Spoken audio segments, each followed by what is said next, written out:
नमस्कार। एक बार हम फिर आए हैं आज एक नया टॉपिक लेकर। So welcome to Clovey kids official with Aarti में।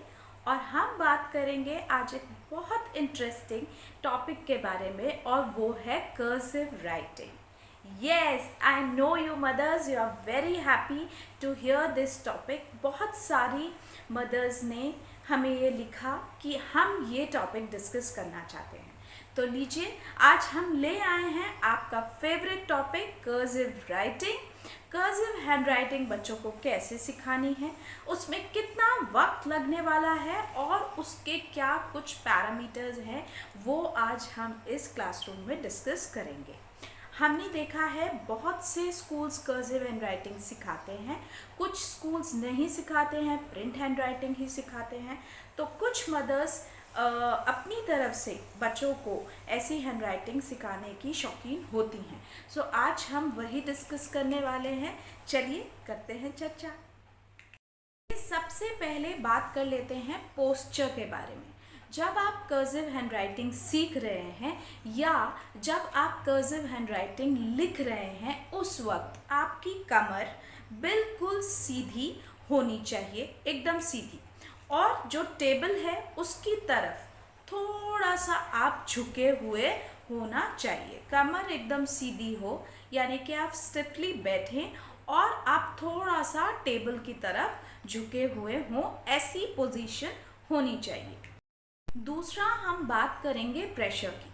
जब आप कर्सिव हैंड राइटिंग लिख रहे हैं तो आपके फिंगर्स पे एक अलग तरह का प्रेशर क्रिएट होता है, आपके इस पार्ट पे भी प्रेशर क्रिएट होता है, because actually you are not picking up the pencil.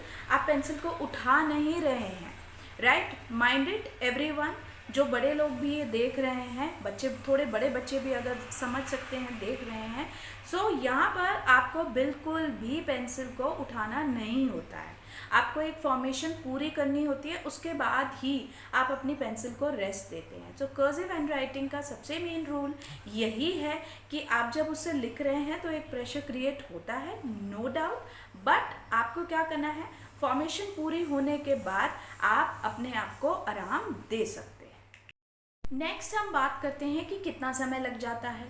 So that depends. आप ये नहीं कह सकते कि एक हफ्ते में ही कर्सिव हैंड राइटिंग आ जाएगी, या आप ये कह सकते हैं कि 3 महीने और 4 महीने लगेंगे।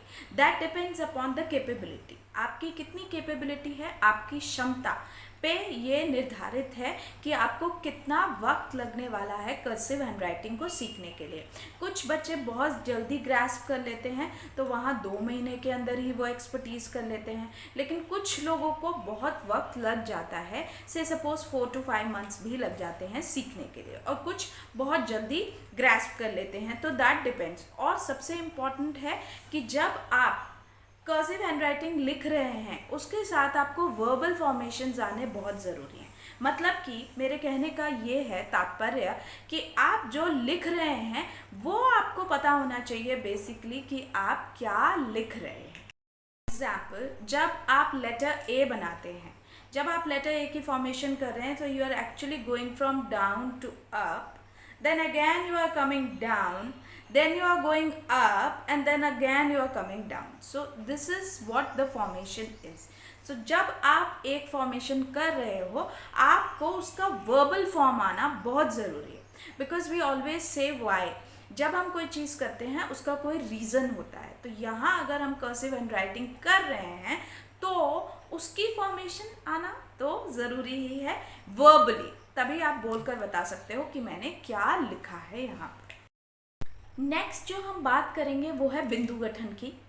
जब आप कर्सिव लिख रहे हैं, मैं हिंदी में भी बोल रही हूँ और इंग्लिश में भी बोल रही हूँ। हिंदी में ये बिंदु गठन है और इंग्लिश में एक पर्टिकुलर पॉइंट है। तो जब आप किसी भी लेटर की फॉर्मेशन कर रहे हैं, कर्सिव हैंड राइटिंग लिख रहे हैं, तो आपको क्या चाहिए कि आप उस पर्टिकुलर पॉइंट, यानी कि उस पर्टिकुलर बिंदु से ही शुरू करें, यानी कि उस जगह से ही आपको फॉर्मेशन शुरू करनी है, तभी वो पूरी होगी। फॉर एग्जाम्पल, अगर हम ओ ले लें तो ओ की जो फॉर्मेशन है वो ऊपर से शुरू होती है, from the top to bottom and whole circle, पूरा वो जो स्ट्रोक है वो पूरा फिनिश करना होता है और उसके बाद will go outside. So this is actually not from the bottom, it is actually from the top. So ये चीज़ें बच्चों को क्लियर तब होंगी जब उनको वर्बल फॉर्मेशंस क्लियर होंगी.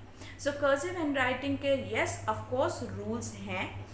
उन रूल्स को फॉलो करते हुए अगर आप मूवमेंट करते हैं, स्लोली बच्चों को सुलेख कराते हैं, तो आप पाएंगे कि 3 महीने के अंदर बच्चा पूरा वर्बल फॉर्मेशन के साथ लिखने की प्रैक्टिस पूरी कर सकता है. आई होप ये आपके लिए जानकारी भरा रहा होगा.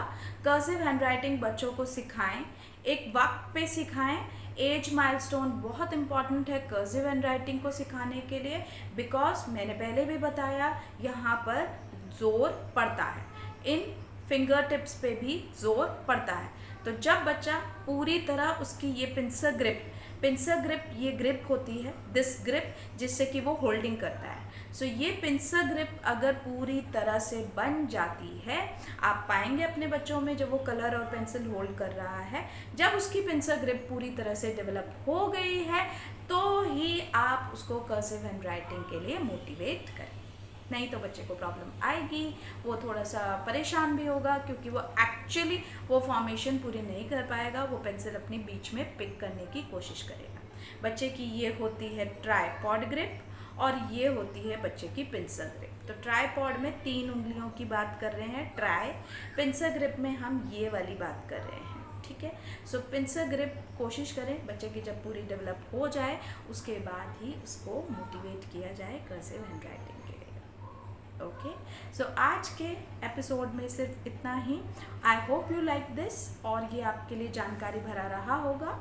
आने वाले एपिसोड्स में आप क्या देखना चाहते हैं, प्लीज़ हमें कमेंट बॉक्स में ज़रूर लिखें.